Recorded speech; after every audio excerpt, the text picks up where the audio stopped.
আমরা এখন দাঁড়িয়ে আছি শরীয়তপুর জেলার নড়িয়া উপজেলার নশাসন ইউনিয়নের মাঝিরহাট ব্রিজের ওপর, যেখান থেকে দক্ষিণ দিকে তাকালেই সুন্দর একটি দৃশ্য দেখা যায়। সেটা হচ্ছে কীর্তিনাশন নদীর দুই পাশে যে সবুজ গাছের সারি রয়েছে, সেগুলো অসম্ভব সুন্দর একটি দৃশ্য, চোখে দেখার মতো আর কি। নদীটিতে দুই পাশে গাছের সারি থাকায় খুব বেশি সুন্দর লাগে এবং এখানে নিয়মিতই দেখা যায় সচরাচর নৌকা দেখা যায়, আবার দেখা যাচ্ছে যে অনেক সময় মানুষ গোসল করছে। এটা আসলে নিয়মিতই চলছে। যাই হোক, নদীটার পানি হচ্ছে কালো, কিন্তু আকাশের যে প্রতিচ্ছবি সেটার কারণে পানিটা কিছুটা নীল দেখাচ্ছে। একটু উপরে যদি আমরা উঠি তাহলে হাতের বাম পাশে দেখব ঢাকা থেকে শরীয়তপুর যাওয়ার যে মহাসড়ক, সেই মহাসড়কটি সেখান দিয়ে গাড়ি চলাচল করছে। এবং ডান পাশে আরেকটি সুন্দর দৃশ্য, সেটা হচ্ছে দুই পাশে ফসলি জমি এবং মাঝখান দিয়ে একটি কাঁচা রাস্তা চলে গেছে, একটি খেজুর গাছ সেখানে আছে। আমার পছন্দের একটি জায়গা, খুবই সুন্দর।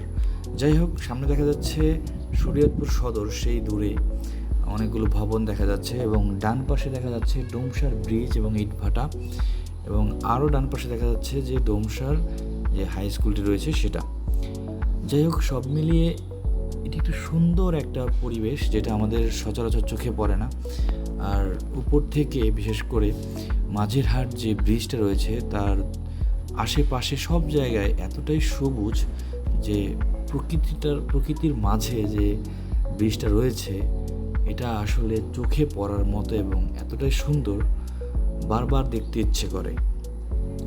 যাই হোক, আমরা যদি ক্যামেরাটাকে একটু অ্যাঙ্গেল করি তাহলে আমরা দেখতে পাবো সবুজের মাঝে যে আমাদের কীর্তিনাশা নদীটি বয়ে গেছে, তার পাশ দিয়ে মাঝিরহাট বাজার, এবং বাজারের পাশ দিয়ে একটা ছোট্ট সরু খাল চলে গেছে। সেই খালের ওপারে দেখা যাচ্ছে যে মাঝিরহাট যে কবরস্থানটি রয়েছে, সেই কবরস্থানটি স্পষ্ট দেখা যাচ্ছে। আর ব্রিজ দিয়ে গাড়ি চলাচল করছে। মাঝিরহাট যে প্রাইমারি স্কুল আছে সেটাও দেখা যাচ্ছে, সুন্দর একটি বাড়ি দেখা যাচ্ছে।